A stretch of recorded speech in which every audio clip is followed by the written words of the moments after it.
7 smartphone habits that boost brain power.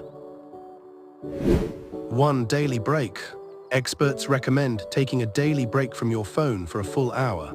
This habit helps refresh the brain and enhances focus when you return to using your smartphone.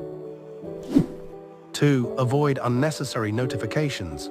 It's advised to turn off notifications from social media and shopping apps. Completely or partially disabling alerts can clear your mind and reduce constant distractions. 3. Use app timers.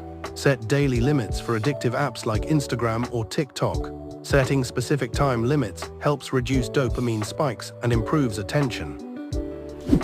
4. Phone-free sleep time. Avoid using your phone before bedtime. Better sleep quality leads to sharper concentration. 5. Finger tapping before tasks. Try tapping your fingers in a steady rhythm, 2 taps per second. This simple mental exercise can improve focus and reduce unwanted distraction. 6. Learn something new weekly. Experts consider using your smartphone for learning to be a smart habit. Challenge your brain with language lessons, quizzes, or educational content to keep it active. 7. Digital detox. Try disconnecting from the internet for a day or two. If possible, this habit can help reduce stress and reset your dopamine system. Stay safe.